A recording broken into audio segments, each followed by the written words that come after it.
भारत की वीरांगनाएं, स्त्री सशक्तिकरण के असली चेहरे, स्त्री सशक्तिकरण की अद्वितीय मिसाल।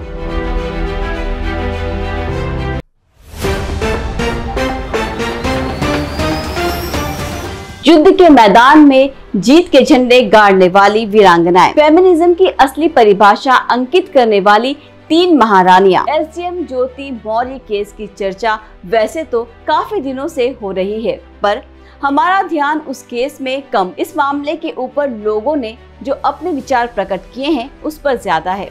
यह स्त्री सशक्तिकरण के समर्थकों और विरोधियों की जमकर बहस हुई।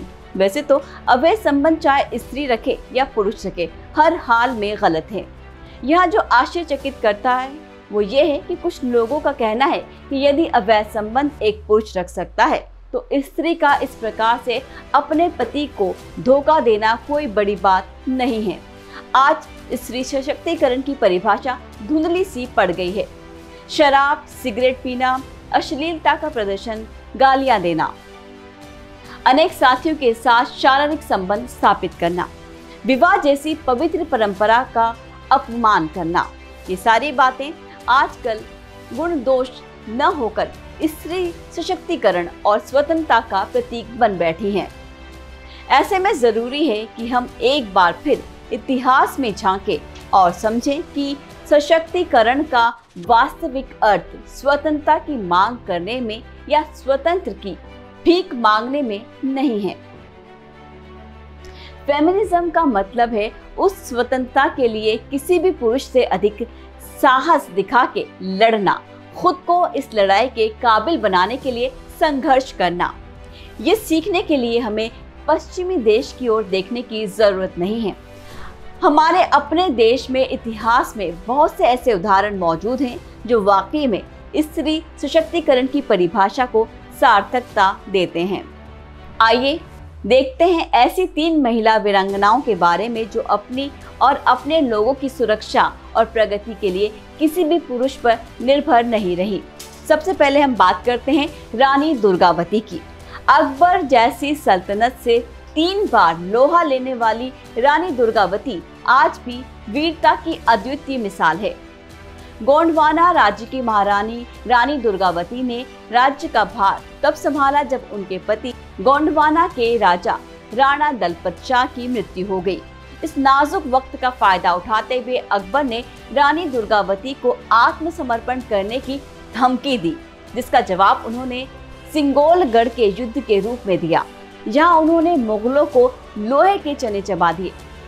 एक बार नहीं बल्कि 3 बार मुगलों को धूल चटाने वाली रानी दुर्गावती के सम्मान में आज भी 24 जून को बलिदान दिवस के रूप में मनाया जाता है।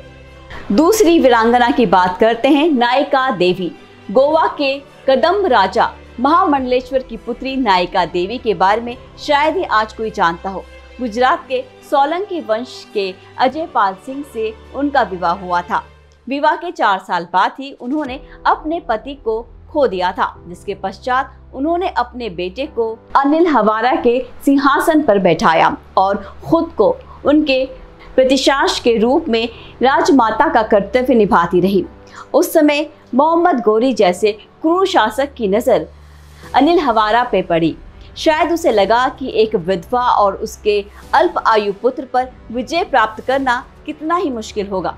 अपने इस मद में चूर उन्होंने रानी को एक संदेशा भिजवाया, जिसमें लिखा था कि वो गुजरात पर हमला नहीं करेगा यदि नायिका देवी अपने पुत्र समेत आत्मसमर्पण कर दे और अपने राज्य का सारा धन एवं महिलाओं को उसके हवाले कर दे। आत्मसम्मान और आत्मविश्वास से भरपूर रानी ने इस संदेश के बदले राजस्थान के सिरोही में युद्ध का आह्वान भिजवाया। इतना ही नहीं, अपनी कुशल राजनीति और साहस के दम पर मोहम्मद गौरी को अपने बचे कुचे सिपाहियों के साथ भागने पर मजबूर किया। कहते हैं कि अपनी इस हार से मोहम्मद गौरी इतना शर्मसार था कि उसने फिर कभी अनिलवार की तरफ आंख उठाकर नहीं देखा। तीसरी वीरांगना की हम बात करते हैं, वो है ताराबाई। छत्रपति शिवाजी महाराज की पुत्र वधू राजा राम भोसले की पत्नी ताराबाई इतिहास में अपनी खास पहचान लिख चुकी हैं। अपने पति और पुत्र के निधन के बाद उन्होंने अपने पोते शिवाजी द्वितीय को राजगद्दी पर बैठाया और प्रतिनिधि बनाकर राज्य का कार्यभार संभाला। उनके इस कठिन समय का फायदा औरंगजेब ने उठाना चाहा, पर ताराबाई ने युद्ध भूमि में उसे मुंह तोड़ जवाब देकर अपनी वीरता का प्रमाण दिया। एक वक्त ऐसा भी आया जब वो मुगलों द्वारा बंदी बना ली गई, परंतु 4 दिन के अंदर ही अंदर वो मुगलों के चंगुल से भाग निकली और फिर से मराठों का नेतृत्व किया। कहते हैं उनके रहते औरंगजेब आखिरी सांस तक मराठाओं को हराने का सपना पूरा नहीं कर पाया था। तो ये थी असली फेमिनिस्ट, जिन्होंने महिलाओं के खिलाफ उठने वाली हर आवाज का न सिर्फ सामना किया बल्कि उनसे सम्मान भी हासिल किया।